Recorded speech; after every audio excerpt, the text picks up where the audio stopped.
The Phillies assistant general manager, Scott Proefrock, joins us. He was kind enough to jump on here on a Tuesday edition. How are you, Scott? Doing well, Mike. How are you? Doing really well. Getting ready for, I guess, this long second half of the baseball season. How was the All-Star break? Did you get away? Or are you guys working? It was nice. No, I was. You never stop working, but I was physically not in Philadelphia, which was nice to get away. So I was in your neck of the woods down there in Baltimore. I got away myself and said, all right, I'm getting out of here. I'm going down there for a couple of days. But now you guys are back, and I'd like to get your take on what the organization's kind of, number one, overview of the first half was. You finished 42-48 at the end of that first half. So when you guys get in a room together, do you say, you know what, we feel pretty good where we are. We're moving in the right direction? Absolutely, Mike. I mean, I think we're all pleased. We had a outstanding start. Exceeded expectations, and then we sort of fell back into a valley that was worse than we would have expected, and then we sort of recovered right before the end of the All-Star break and played well, through the break. So, I think everyone overall is very pleased with the progress that we've made and some of the things that we've been able to determine about some of the players and who could possibly be part of the next contending team here and who may not be. So, yeah, and obviously you guys are pleased with that first half. Obviously, you had 29 wins at the All-Star break last year, up to 42 now. So have your goals or expectations now changed for the second half, or is it more just evaluations and trying to find out who belongs? I think it's more the same, Mike. I mean, we have a lot of young players in the system that are going to need to be protected on the 40-man roster before next November, and some of them will get an opportunity to come up to the major leagues and get a cup of coffee. But the main thing we're doing is we got to make sure we evaluate the players that are on our 40-man that are on our club right now, those that are on the 40-man roster at AAA, and those that are potentially guys that need to be protected, and make sure we protect the best 40 players on the roster. How it relates to our future going forward. We've added significant depth to our system, and I think we're going to spend the bulk of the second half continuing to evaluate those players. And again, like I said, who is part of our long-term future and who is not. Scott, who are some of the guys you do want to see more from? Who are some of the guys that maybe I haven't seen enough? I need to be sold more on. Well, I think Cody Ashe is certainly one at the major league level. He was started the year on the disabled list, ended up getting transferred to the 60-day. So he's got to he's got a lot to prove. He's got to show us that he can be an every outfielder and hit consistently at the major league level, which, quite frankly, to this point he hasn't done. I mean, he made a hell of a play last night, to extend the game, and has done, had some streakiness to him at the plate. We just need to see consistency, and he's worked very hard to improve his defense, and I think we're seeing some of that. But his offensive consistency is important as well. So I think he's going to get a lot of playing time, between now and the end of the year. Aaron Altier is a similar situation, was hurt. He's getting ready to come back. I think he's got another 8 to 10 days on his rehab assignment, and hopefully he'll be ready to come in and get some at bats and play consistently through the end of the season at the major league level as well. So I think those are some guys that are going to help us determine what some of our needs would be, and where we would go about finding those needs. Tyler Goodell's another one. He needs to play as well. The Rule 5 player that we took from Tampa Bay in the off season. He was playing a little bit more, but Peter Borges has played very well, and Peter may have turned himself into a viable trade candidate that could help a contender. So, but I would say those guys, outfield wise, and I think we still need to see some more from Cesar Hernandez and Freddie Galvis from a consistency standpoint. Cesar, offensively, got his average up close to 300, and he's been scuffling a little bit lately. Freddie got off to a good start, but now he's, back down around 220. To both their credit, their defense has been very good, through the course of the year. But, it's going to be a very competitive situation going forward, all around the diamond for us. And those guys, may be fighting for a job next year, depending upon how, some of our players in the minor leagues continue to progress. Yeah, Scott Proefrock, the Phillies assistant GM's with us. Yeah, you just mentioned Borges, Altair, Goodell, Ashe, 4 guys who play the outfield. You mentioned guys that you might see a cup of coffee. I'm assuming Nick Williams might be one of those guys. Is there enough playing time for all these guys, or is someone going to have to be moved within the next 2 weeks? Well, and that's the point, Mike. I mean, Peter's a guy that, quite frankly, he's a free agent next year. We brought him in to improve our outfield defense. He's done that, and he's I mean, for him personally, his offense has after a rough start has picked up to the point where I think he's got a chance to help a contender, in the second half of the year, and again, quite frankly, when some of these other guys get healthy, there may not be enough playing time for him. So maybe a good opportunity for him and for us, to do something going forward. So. Scott Proefrock with us here on the Sports Bash as we're talking a little Phillies baseball. And Scott, do you see Williams up here soon? I wouldn't say that. I mean, I think he's still got some consistency to improve upon at AAA. I will say this, that one thing that's impressed me about him, I've seen him play a few games over the course of the year live and a lot on television, because we were able to get the games from Lehigh Valley in our box here.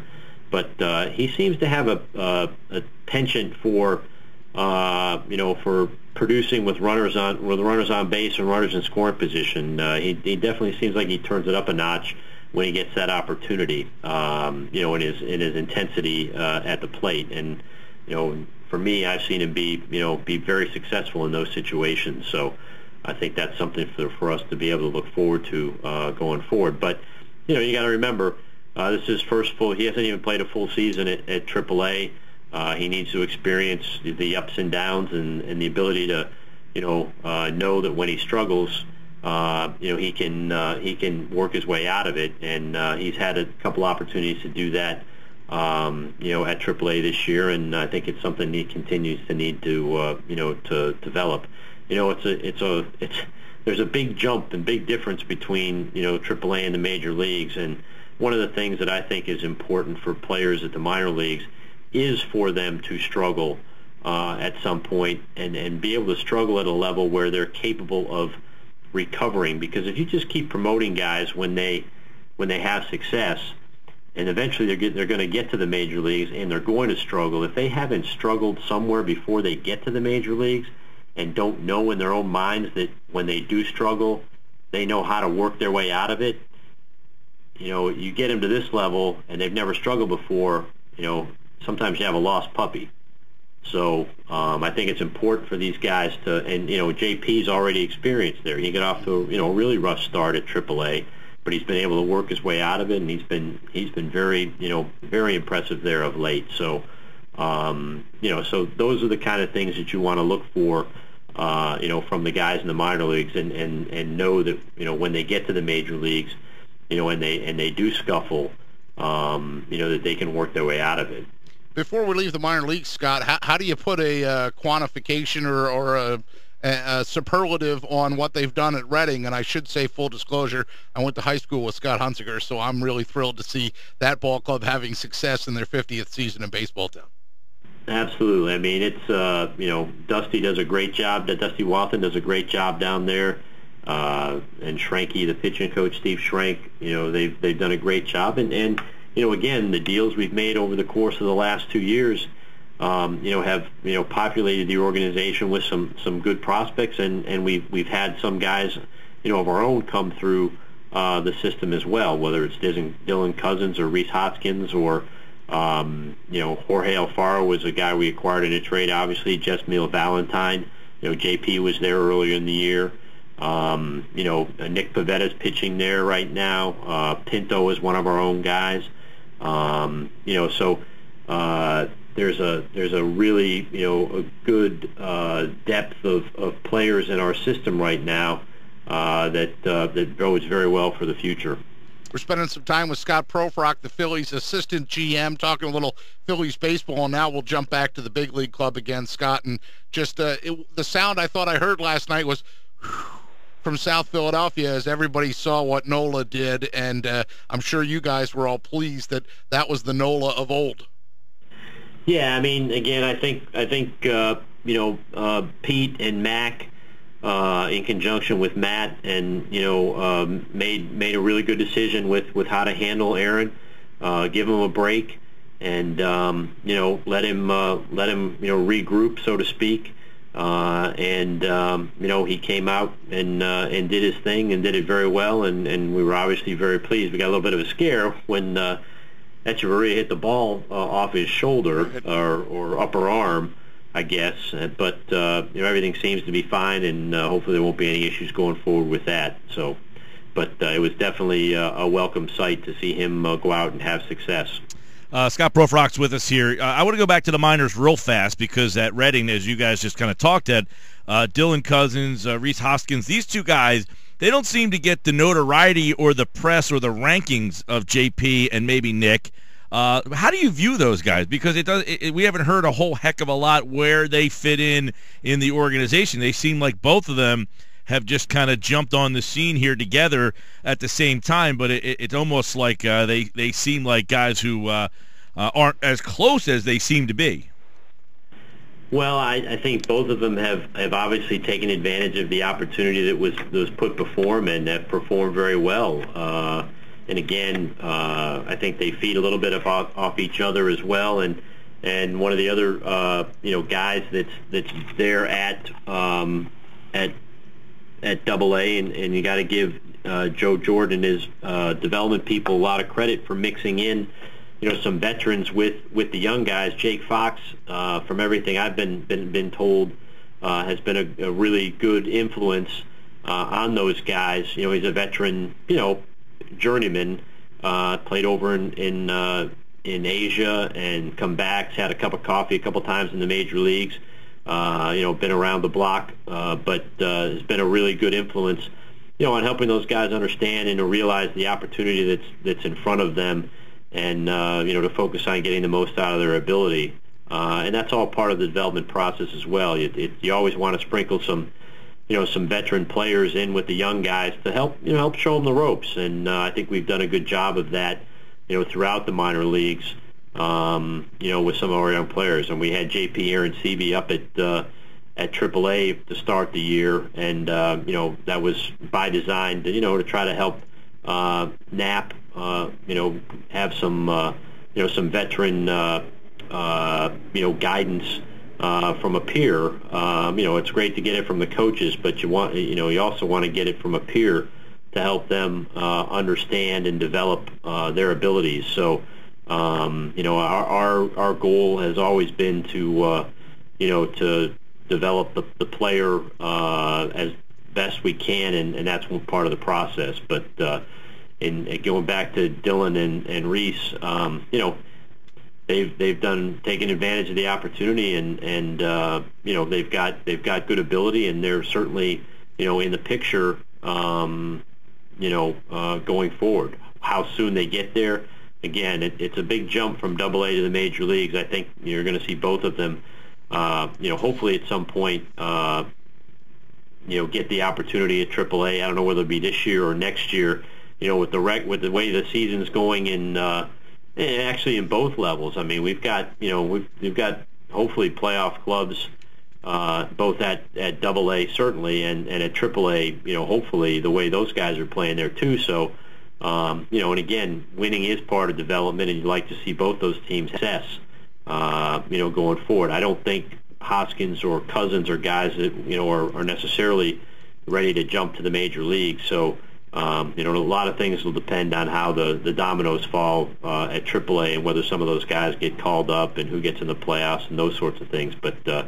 they've done nothing but impress, this year. Yeah, big numbers from those guys. Your biggest numbers might be from Odubel Herrera. He was the Phillies representative at the All-Star game. My question really is, number one, how big of a surprise has he been? I mean, a Rule 5 guy. And do you guys view him long-term as a center fielder still? Is that something that you're still evaluating, or are you comfortable saying, no, he's our center fielder for the long term? Again, one of the things that you always want to have in this game, Mike, is options. And, Odubel and whether Roman Quinn, who's had some injury issues this year, also as a center fielder, or now, Moniak, obviously he's a lot further away than Roman Quinn is, and certainly, obviously, Herrera's already here. But when you have options, you can do a lot of different things, and you're not locked into anything. So Odubel has certainly, been, the surprise was last year. I don't think anybody's surprised by what he's done this year based upon last year, because he got off to a little bit of a slow start, did get an opportunity to play, got hot, then, went into a little bit of a slump, but took himself out of it, and he's made some tremendous adjustments.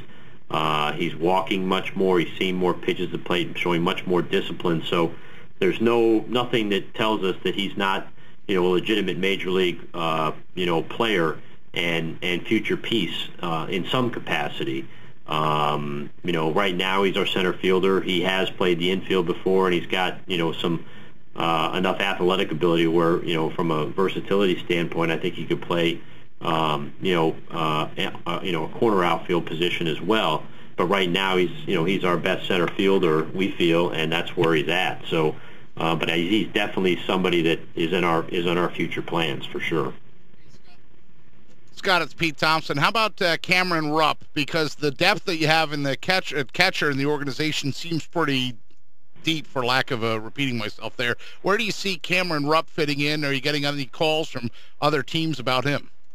Well, Pete, you make a great point with regards to Cameron, and I talked a little bit before about finding out about guys who are, pieces of the future, and he, I think was viewed, coming through as a level guy, a guy who, might be a major league backup. I think he's at least that, and has made great strides with the bat. I think he's got a chance to be an everyday catcher, whether it's here or somewhere else, depends, upon the progress of the Alfaros and the Knaps of the world, coming through, how quickly and what they are when they get here. But he's certainly a guy that has taken advantage of the opportunity that was presented to him and shown that he is a legitimate major league player. Batting in the cleanup spot tonight is the lineup just out: Herrera, Borges, Franco, Rupp, Joseph, Ashe, Galvis, Hernandez, and Velasquez. There's a former catcher, Tommy Joseph, that you guys have been able to get some production out of. How do you view Tommy Joseph? Well, I tell you what, he's a guy that, again, we took off the roster last year. Obviously he's had the issues with the concussions and hasn't really played that much over the course of the last couple of years. And I will tell you this, Pete, when I saw him in spring training this year, I did not recognize him. He lost that much weight and was in that good a shape. And a lot of it had to do with him not being able to do a lot because of the concussions. But he really dedicated himself in the off season to getting himself, once he was cleared for everything, getting himself in great shape. He was, right from the get-go, very impressive with the bat, and worked hard and continuing to work hard on his defense. So he certainly put himself in the mix. Excuse me, as a potential solution at first base, and I think I saw something the other day. He's hit 12 home runs in his first 48 games in the major leagues, and I think that's only 4 players in Phillies history that's ever done that, or something. Yep. I think they were talking about. So, again, he's taking advantage of the opportunity, and again, he got off to a good start, scuffled a little bit, and has bounced back. So, we're very encouraged by what he's done. And again, with Hoskins and some of the other guys, Kyle Martin's another guy that's a first baseman in the system that we like. When you have multiple, when you have depth, you can use that either to have competition, which is a great thing, obviously, for positions, or if you have quality depth, it always helps, as an option to trade for in an area that you don't have that kind of depth. So, we're very, very pleased with the progress that Tommy's made, and right now he's showing us that he's a potential piece for the future. Scott Proefrock, the Phillies assistant GM, with us. You mentioned depth. Eflin, Eichhoff, Nola, Velasquez. You got Thompson. Obviously, Hellickson's been pitching well. I'm sure you're going to have calls for the way he's pitching, but it seems like there is a spot in your organization where someone's going to have to make some really tough decisions. I'm sure you'll be in on those conversations, but you've got to be pleased with the depth that you have in your starting rotation throughout the organization all of a sudden, because you were trotting out guys last year that I'm sure you were crossing your fingers that they were going to get through 5 innings most nights. No, that was something I really don't want to think all that much about, Mike, honestly. Don't go back to the bad dreams. I say that, but Sean O'Sullivan's won 2 games for the Red Sox this year. And he had some moments for us, good end last year, but we've definitely upgraded ourselves, and that was the goal. In the trade we made with the Rangers last year was to add quality depth. The trade we made for Giles this offseason, same thing. But again, we've talked about this before. You never have enough pitching, ever. Appel is hurt. Unfortunately, it's nothing serious to the point where it's something that's going to keep him out of next season or anything like that. But you're always going to have attrition, and